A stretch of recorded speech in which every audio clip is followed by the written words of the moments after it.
In this video, I'm going to look at some solutions to the equation solving problems from the Unit 3 review, and so we'll get started.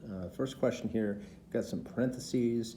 Should probably do a little distributing, so I'll start with that and go from there. So I've got 4 times the quantity x minus 3. We can multiply out parentheses. I get 4x minus 12. You've got minus 2 times the quantity x plus 1. Remember, subtracting 2 is the same thing as adding a negative 2. Treat that as a negative 2. I have negative 2 being multiplied by x. I have negative 2 being multiplied by 1. Okay, so negative 2 times x, of course, is negative 2x. Negative 2 times 1 is negative 2. Whole thing equals 1. Now I can clean this up a little bit. I can combine some like terms here. I've got this 4x and that negative 2x. That's going to give me 2x. I've got a negative 12, and I've got a negative 2, that's negative 14, and it's equal to 1.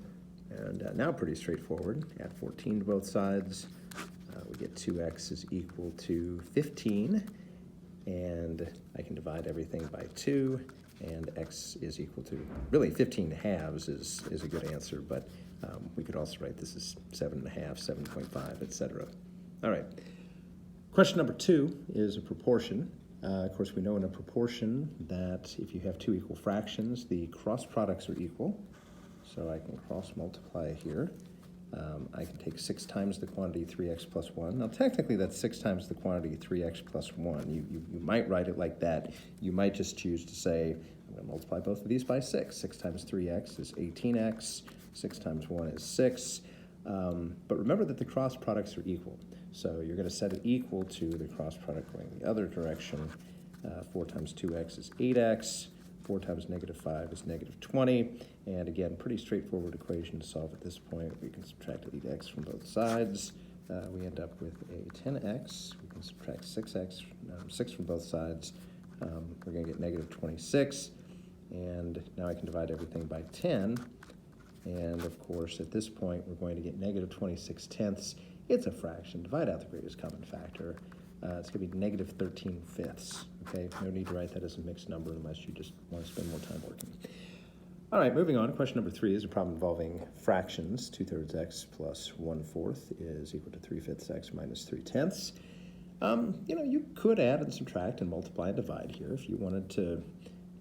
Try to subtract 3/5 x from both sides using common denominators and get the x's together, and you want to subtract 1/4 from both sides and get the regular numbers together, you can do that.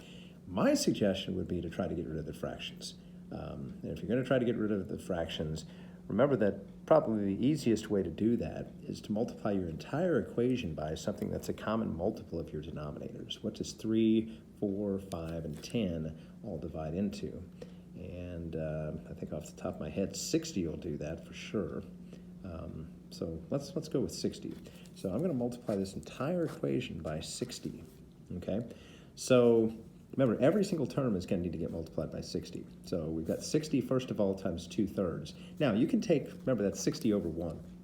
You can take 60 times 2 and get 120, and 1 times 3 and get 3, and 120 divided by 3 is 40x.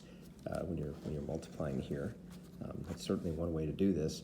Keep in mind you can also divide first. You could divide 60 by 3 first and get 20, and then multiply by 2 and get 40. And sometimes if you divide first, your numbers are smaller and it works out a little bit better. 60 times 1/4, that's going to be positive 15. On the other side, 60 times 3/5. Again, you can do 3 times 60 is 180, and then over 5. I don't happen to know what that is off the top of my head, so I would prefer to divide 60 by 5 first and get 12, and then multiply by 3, and you're going to get 36x, and just a little bit easier to do without a calculator.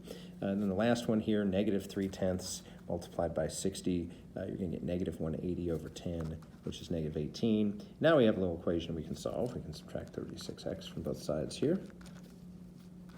We're going to get a 4x. I can subtract 15 from both sides. Looks like we're going to get a negative 33, and of course we can divide both sides by 4, and x ends up equaling negative 33/4. No GCF to divide out, so we're good to go. All right, next one here, we've got a quadratic. Remember, you're working backwards through the order of operations.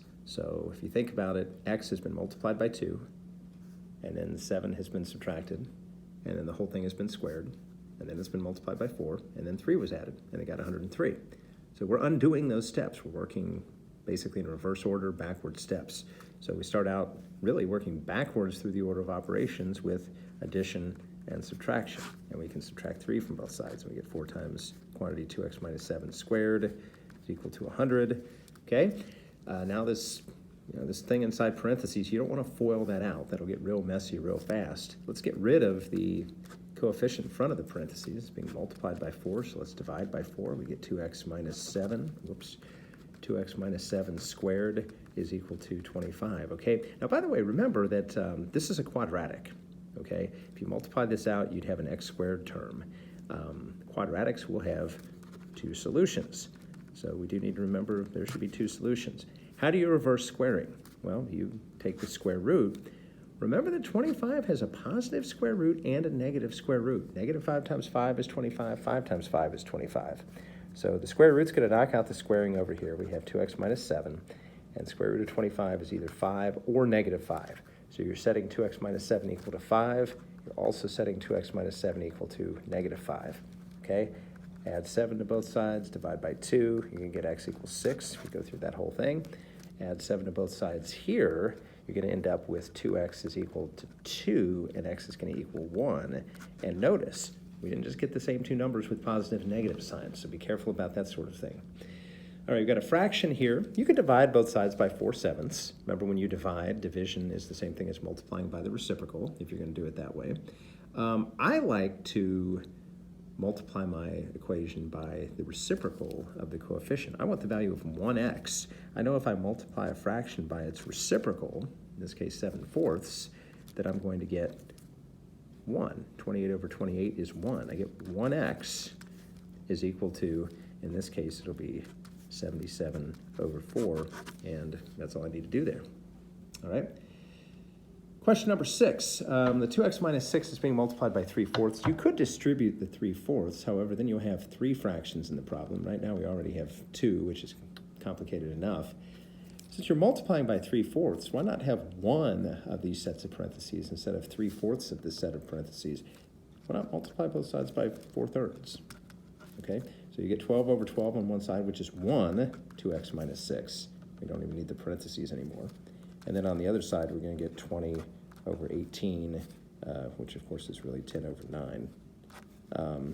And so we've got 2x minus 6 is equal to 10/9. Now we do need to solve this. We can add 6 to both sides. We can add 6 to both sides here. We need a common denominator. It's 6 over 1 right now. We want to turn it into 9ths. So we can multiply the top and bottom by 9. 6 times 9 is 54.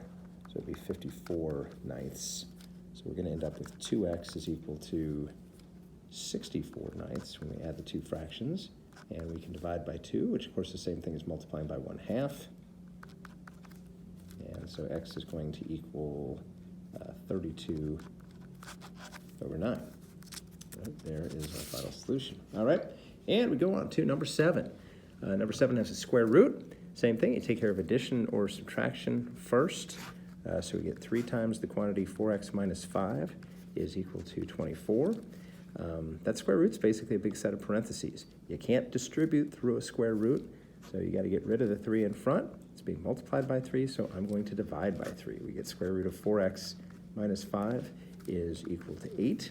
The opposite of taking the square root is to square it. If I square this side, I have to square this side. Leaves me with just what would be under the square. And on the other side, we get 64. We can add 5 to both sides. You end up getting 4x is equal to 69. And divide both sides by 4, you get x is equal to 69 over 4, which is as much as that needs to be simplified. All right, the last one here. We've got a cube root here. Before we deal with the cube root, let's get rid of the multiplication by 2. So we have a cube root of x is equal to 5. What's the opposite of taking the cube root of something? It's to cube it, right? So we'll cube both sides. X is going to be equal to 125.